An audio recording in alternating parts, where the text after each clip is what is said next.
Hey everyone, Chris Lambert for Film Colossus here, and today we're talking Indiana Jones and the Dial of Destiny. I just got back from the theater and yeesh. Okay, so you can see that my rankings, I have it in the almost category.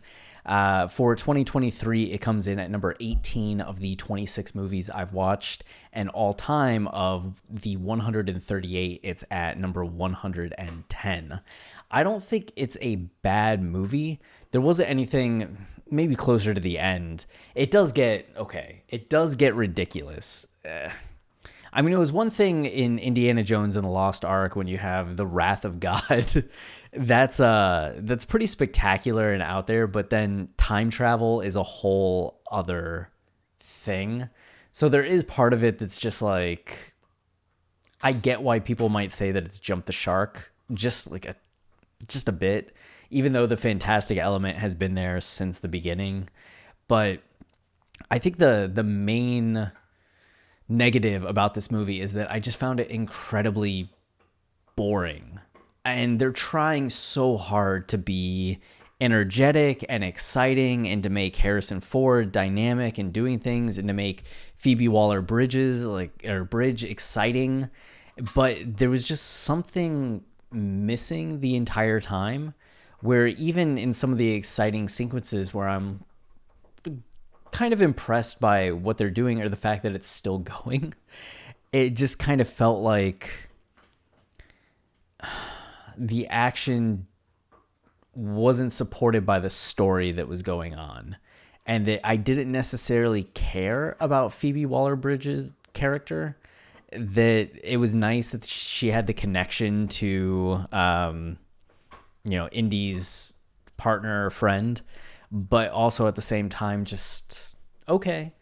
Like, she's exciting, she's sarcastic, she has some of that Indiana Jones charisma, but at the same time, it's such a derivative of Indiana Jones. Or trying so hard to be like, see, this is the next generation of Indiana Jones, that I wasn't interested in it. And then seeing, Harrison Ford at his age do Indiana Jones things, there's something nostalgic about it. It's almost like watching Albert Pujols last year, for those of you that are into baseball, or watching, LeBron James at this point in his career. Harrison Ford is a legend, and going back to this role, it's something where you're just like, it pulls on your heartstrings, just like seeing LeBron making a run for the finals pulls on your heartstrings. Just, does he have it in him?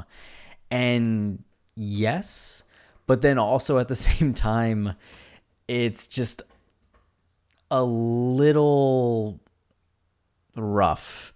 And I think I just recently rewatched Raiders of the Lost Ark to prepare for this, and there's such a difference between the practical effects of Raiders of the Lost Ark and the CGI fest that is this movie, that it made me really appreciate the older movies. And that was something really, I hadn't watched Raiders of the Lost Ark in maybe 20 years, and catching back up on it and just seeing the practical effects, and knowing that when you're seeing him go under the car and he's holding on as the car is driving, that's real. Where you see so many things in this movie and you're just kind of like, CGI. It's CGI. It's CGI. And not to mention, I mean, of course, the topic of the de-aging. That's such a point of contention, and Disney is, I think, the number one transgressor. It was something with Mandalorian season 2, when they did it with Luke Skywalker, that I was kind of like, oh, okay, that was pretty good, and how exciting. But as they're leaning into it, especially with the writer's strike and the actors guild and the potential strike there's just something to the use of the CGI that still doesn't feel quite right. And the first 10 to 15 minutes of this movie being that throwback and use of the CGI, there was something uncanny valley about it, especially when it's present day Harrison Ford's voice coming out of an aged down or de-aged version of him. So even though it looks like Harrison Ford, who's 34 years old, 35 years old, it sounds like 75-year-old Harrison Ford.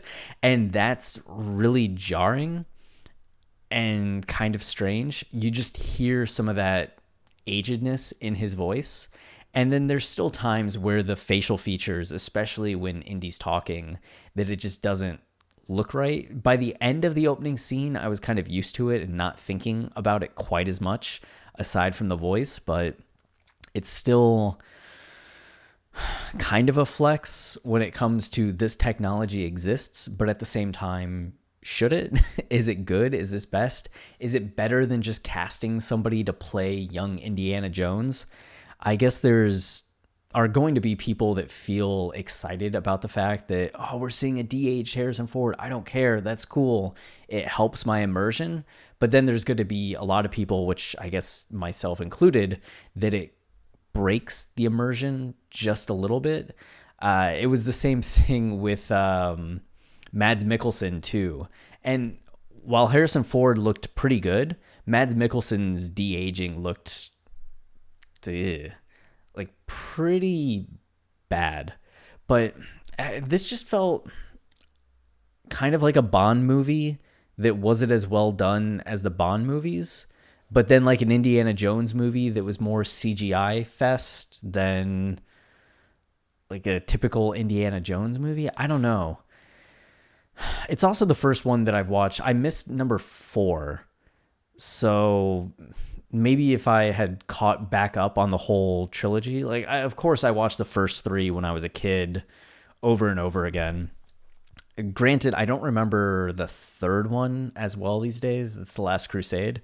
But Raiders of the Lost Ark, Temple of Doom were pretty much on repeat. I remember going to Disney when I was 7 years old and seeing the Indiana Jones show there, and they had the boulder roll down, and that was exciting. But especially having watched the first one and then watching this, it was just such a night and day difference in terms of energy level and excitement and tone.